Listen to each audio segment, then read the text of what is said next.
जब चारों भाई आते हैं महल में भोजन करने के लिए, तो पहले तो सखियाँ उन लोगों का रूप देख करके अपने आप को बलया लेती है, तीर तोड़ने लगती हैं। माता देखकर इतनी वशीभूत हो जाती हैं जब दूल्हे के रूप में देखती हैं चारों भाइयों को। ये नहीं समझ में आता है कि किसको हम कहें कि ये सुंदर है, ये इनसे नरम है, ये नहीं समझ में आता है। जिसकी टकटकी लग जाती है लगी रहती है, जो जिस तरह के देखता है देखता ही रह जाता है।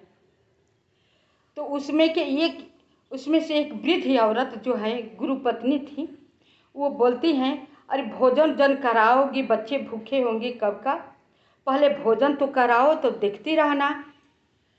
तो रसोइयों वाला की खबर दी जाती है कि खाना ले आओ, लोगों को भोजन कराओ। तो भोजन आते हैं तो सखियाँ कहते हैं कि नहीं, हम लोग भोजन कराएंगी अपने हाथों से। तो कहते हैं कि भोजन कराओगी तो गाली कौन गाएगा, चलिए अपने में इसमें हम लोग गाली भी गा लेंगे और भोजन भी करा लेंगे, क्योंकि सौभाग्य फिर मिलने वाला नहीं है। तो कोई सखिया, कितनी सखिया भोजन परोसने लगती हैं, हंसी मस्खरी करती हैं, कितने उसमें से कुछ जो है गाली देने लगती हैं। तो कैसे गाली गाती हैं सुनिए, मैं सुनाती हूँ मिथिलापुर की गाली।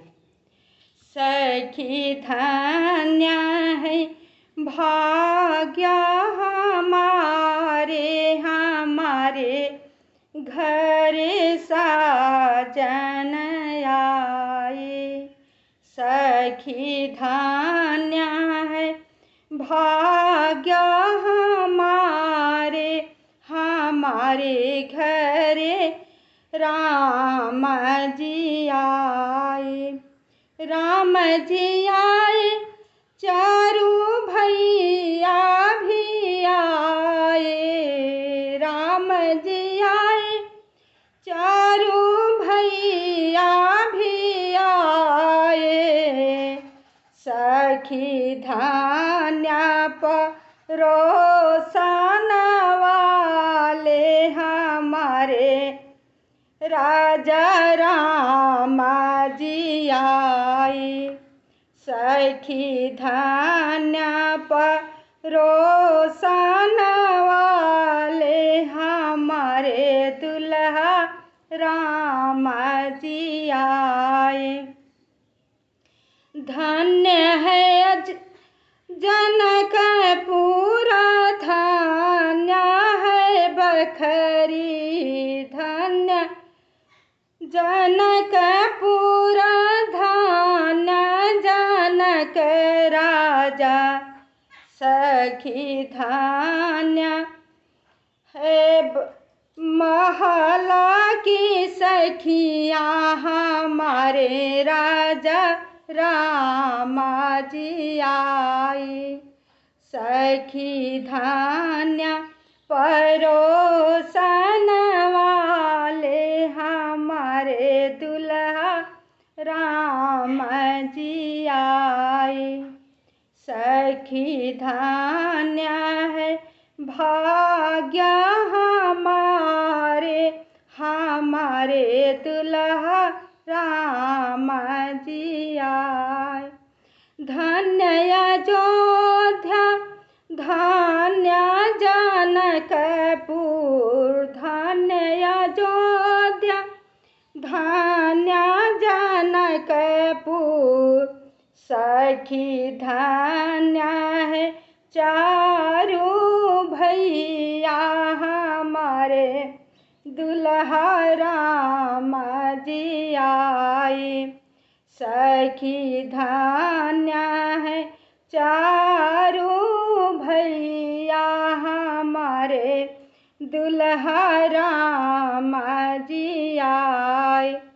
इस तरह के गीत गाती हुई कहती हैं कि ये बहुत सौभाग्य है कि हम लोग अपने हाथों से आपको भोजन करा रहे हैं। ये अवसर फिर मिले या ना मिले कौन जानता है। विधाता कब किसको कहाँ रखेंगे, क्या क्या करेंगे। बहुत खुश होकर के भोजन करा करके सरहद जो है पान का पंडाबा लेकर के खड़ी रहती हैं। चारों भाइयों को लेकर के दूल्हे राजा को एक एक करके पान खिलाती हुई कहती है कि ये पान का बीड़ा जो है इसका बहुत कीमत है, इसमें बहुत प्रेम भरा पड़ा है, इसका कीमत आपको चुकाना है। अब आप ही बताइए कि आप कैसे इसको कीमत चुकाएंगे। रामचंद्र जी मुस्कुराते हुए कहते हैं, मैं चुकाऊंगा इसको कीमत, मुझे जन्म पर जन्म क्यों न लेना पड़े, आप सभी को मैं कीमत चुकाऊंगा। सभी सखियों को हाथ पकड़ लेती हैं सभी सखियां, कहती हैं हे रघुनंदन, आपने तो हम लोगों पर जादू कर दिए, न जाने आपकी जादू छड़ी है कि हम लोगों का प्रेम है। बिल्कुल आप सबको जब से हम लोग देखा है तब तक से पागल की भांति हो गई हैं। अब चले जाएंगे तो हम लोग रहेंगे कैसे, ये तो विधि बताकर जाइए। कहते हैं बारी बारी से सबका हाथ पकड़ते हुए रामचंद्र जी सब सखियों को संबोधित करते हैं। कहते हैं अभी इस जन्म में तो नहीं, लेकिन अगले जन्म में मैं अवतार जब लूँगा, पृथ्वी पर बहुत भार हो जाएगा, मुझे अवतार लेना पड़ेगा। अधर्म बढ़ जाएगा तो अधर्म को नाश करने के लिए, धर्म को स्थापना करने के लिए हमें अवतार लेना पड़ेगा। उस समय मैं कृष्ण नाम से अवतार लूँगा।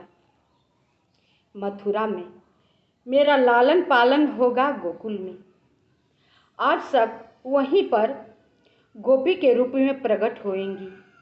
आज सबको मैं बारी बारी से मनोकामना एक ही साथ पूरा करूँगा। ये मेरा वचन कभी झूठा नहीं हो सकता है।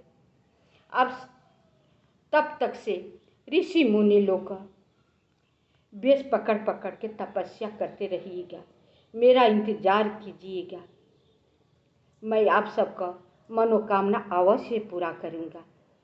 ये सत्य है, सत्य है, सत्य है, कह कर राम सबको संबोधित करते हैं।